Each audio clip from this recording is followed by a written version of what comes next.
Olá, alunos do segundo ETIM de Agropecuária e Administração.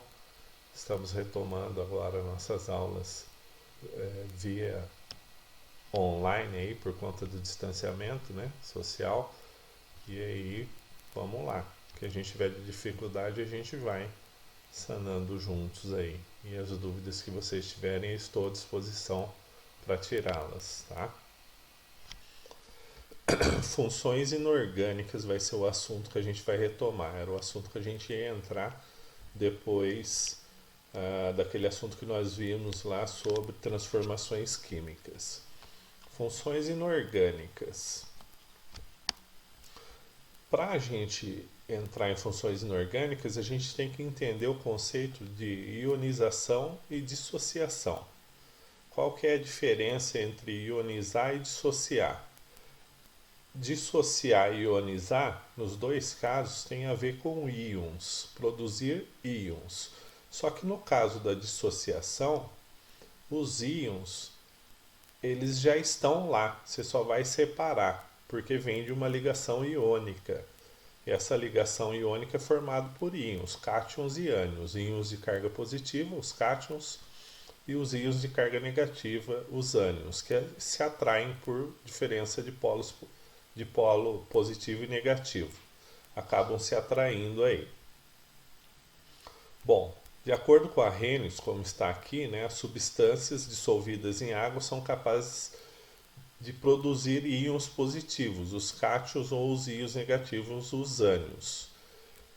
Que no caso o NaCl sólido, esses íons estão unidos, né, no retículo cristalino. Quando ele está sólido, eu não tenho condução de energia num meio aquoso aqui. Se eu tiver, ou num meio sólido iônico. Se eu tiver o meio sólido, os íons eles estão presos, eles não estão dissociados e aí eu não tenho condição de energia elétrica.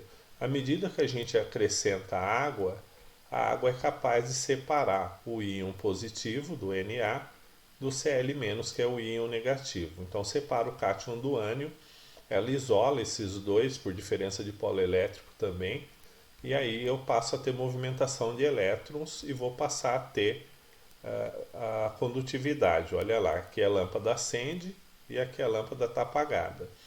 Aqui eu tenho o retículo sólido, cátions, carga positiva, ânion, carga negativa. À medida que esses íons vão se separando, eu vou tendo condução de energia, porque eu tenho movimentação de elétrons, eu tenho formação, dissociação aqui no caso de íons, não formação, né? Já estão formados, tá?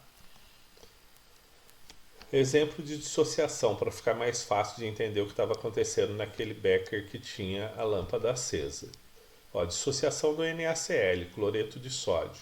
Cloreto de sódio na forma cristalina, ele tem um retículo perfeito, não são figuras geométricas perfeitas.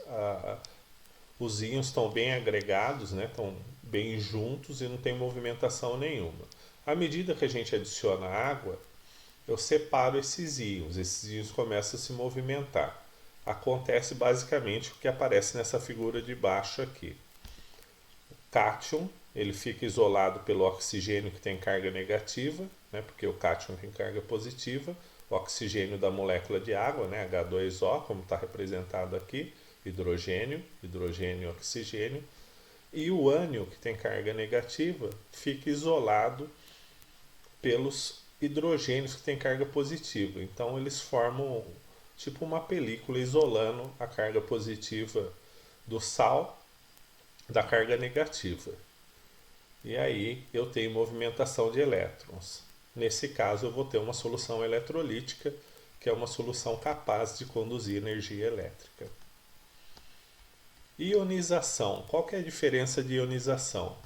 Ionização, os compostos que sofrem ionização através do contato com a água também, eles não são substâncias iônicas, normalmente são substâncias moleculares, covalentes, formadas por ligação covalente.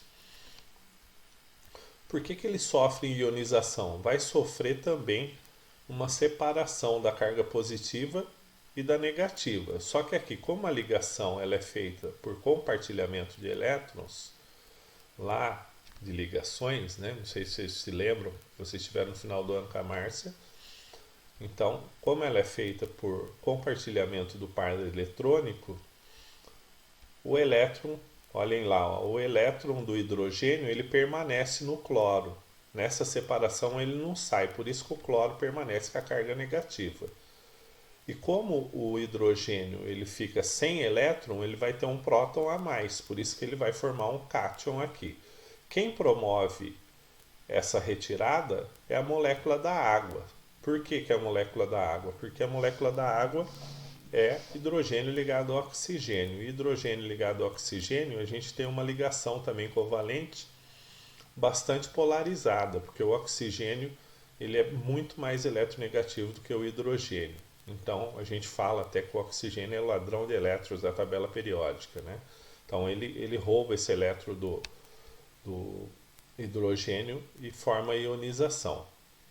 Os ácidos são capazes de se ionizar também por esse motivo, porque as ligações dos ácidos sempre têm um hidrogênio, que é bastante eletropositivo, ligado a um ânion, que pode ser um ânion comum, né, monoatômico, ou triatômico, que seria um ânion composto.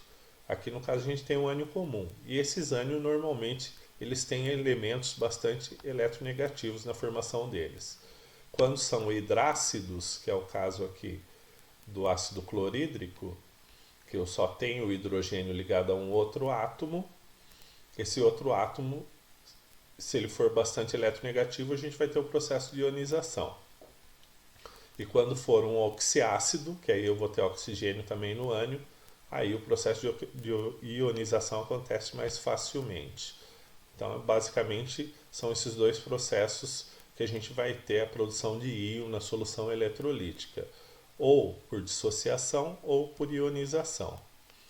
Tá aí, ó, um resuminho. A função da água na dissociação iônica consiste em separar os íons, porque eles já são existentes, porque a ligação do composto é iônica. No fenômeno de ionização, a água atua como reagente. Então, a água reage e acaba retirando o elétron, né? A diferença de polo elétrico, aqui no caso o oxigênio, muito mais alto eletronegativo do que o hidrogênio, é que acaba promovendo isso, né? Que ajudando nisso daí, tá? Outro resuminho aqui, ó. Compostos iônicos mais água, dissociação. A solução é eletrolítica porque ela é capaz de conduzir energia. Pode ser uma solução eletrolítica ou pode ser o composto fundido também, que ele vai ser capaz de produzir energia, tá? Pode ser o composto puro, só que no estado líquido, se ele passar por um processo de fusão a alta temperatura.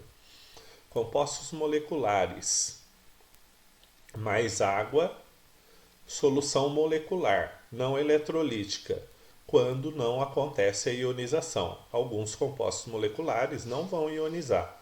Açúcar, por exemplo, os compostos orgânicos em geral. Vou dar o exemplo do açúcar, que tem carbono, hidrogênio e oxigênio, né? São uma molécula de glicose ligada a uma de frutose, C6H12O6. Quando eu dissolvo em água, ela vai dissolver, mas não produz íon, porque eu não tenho diferença de polo elétrico suficiente para essa produção de íons. E as que sofrem ionização, normalmente os ácidos, vão formar a solução iônica. Aqui a gente tem uma particularidade, né? A gente tem uma base, a maioria das bases são iônicas, são formadas por metal ligado à hidroxila, OH, com exceção do hidróxido de amônio. O hidróxido de amônio é um composto molecular que vai sofrer ionização. Então é a única base que se ioniza. Todas as outras bases sofrem dissociação iônica, não sofrem ionização. Só no caso do hidróxido de amônio que eu tenho o processo de ionização. Funções inorgânicas quais são? Função ácido, bases, que são os hidróxidos, os sais, que são produtos da reação de ácidos e bases, e os óxidos, que aparecem na natureza. São os elementos metálicos ou os não metálicos combinados ao oxigênio. A gente tem óxidos que são ácidos e óxidos que são básicos. A gente vai ver, vai aprofundar um pouquinho mais para frente. Teoria de Arrhenius para ácido. Arrhenius considerava ácido toda solução, toda substância que em solução aquosa produzisse H+, né, que fosse capaz de ionizar, produzir íons, apesar de ser uma substância covalente. E base ou hidróxidos, substâncias que em solução aquosa sofrem dissociação. Então olha a diferença, ó. Ácidos sofrem ionização, bases sofrem dissociação iônica, liberando o ânion OH-. Então, para ser ácido, tem que liberar H+. Para ser base, tem que liberar OH-. Olha o hidróxido que eu falei lá atrás. Ó. O hidróxido de amônia, o NH4, é um hidróxido que não é metálico, né? Ele não é um hidróxido de metal. Resulta da ionização da água com o gás amônia, que é um composto molecular. É um gás formado por nitrogênio e hidrogênio, formado por ligação covalente. Mas quando eu reajo ele com água, ele forma hidróxido de amônio, que é capaz de formar o íon amônio com a hidroxila. Então ele entra na teoria de Arrhenius. Em solução aquosa ele produz OH-. Então ele é considerado uma base de Arrhenius aí. Sal. O que é um sal? Sal é toda substância que em solução aquosa sofre dissociação produzindo pelo menos um cátion diferente do H+, e pelo menos um ânion diferente do OH-. Vamos voltar um pouquinho aqui. Na verdade, os sais são produtos da reação de um ácido com uma base. Porque na reação do ácido com a base, eu vou formar o H+ no ácido e o OH- na base. O cátion da base com o ânion do ácido vão reagir entre si formando um sal. Por exemplo, HCl. Se o A fosse Cl aqui, eu teria um Cl-.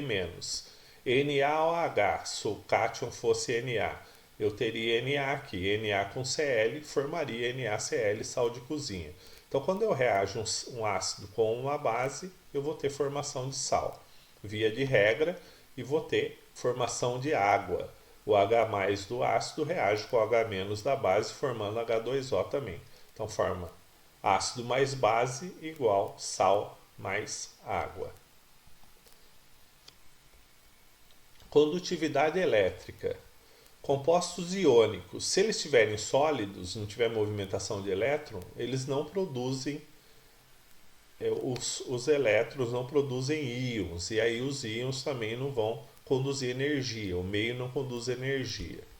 No estado líquido, eles conduzem energia, e em solução também conduzem. No estado vapor, não, porque também estão bastante dissociados, estão bem longe aí as moléculas, tá? Moleculares, ácidos e amônia. No estado sólido, também não conduzem. No estado líquido, pode estar concentrado, também não vão conduzir. No estado vapor, também não. Mas quando em contato com água, dissolvidos em solução, dissolvidos em água destilada, produzindo uma solução, eles vão conduzir energia. Os demais compostos, que não são ácidos e nem bases, esses não vão conduzir energia nenhuma, tá? Então, em nenhuma condição, nem no estado sólido, nem no líquido, nem no vapor e nem em solução aquosa. Eu deixei uma atividade aqui para vocês, uma atividade de pesquisa, é para vocês pesquisarem 2 substâncias de cada função inorgânica. Então, eu quero 2 ácidos, 2 bases, que são hidróxidos, e 2 sais. Vocês vão pesquisar 2, 2 e 2, que são utilizados ou como corretivos, ou como fungicidas, ou como defensivos, ou como fertilizantes na agricultura. A gente tem vários aí, né? Calcário, a gente tem vários ácidos que são usados em calda, a gente tem vários sais que são usados como fertilizante, que são substâncias químicas dessas 3 funções. Depois que vocês escolherem os dois ácidos, as duas bases e os dois sais que vocês vão descrever para mim, aí vocês vão descrever qual a função da substância, né? Vocês vão colocar o nome, a função da substância pesquisada e para que ela serve, ou para o solo ou para a planta. Vão elaborar um relatório em forma de texto e entregar no sistema, na disciplina de Química, tá? Então vocês podem me entregar lá. Eu vou deixar um campo de tarefa para vocês poderem fazer essa entrega. Quem não conseguir fazer no Word, pode fazer no caderno mesmo. E aí no caderno vocês vão tirar uma foto e entregar lá. Mas se conseguir fazer no Word, fica melhor.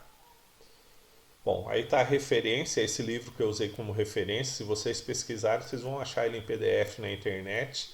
E lá ele vai ter o conteúdo da matéria, se vocês tiverem alguma dificuldade, tá? Esse PDF eu vou deixar lá na área de vocês de arquivo da turma do segundo ETIM de agropecuária. Até mais, pessoal. Até a próxima aula na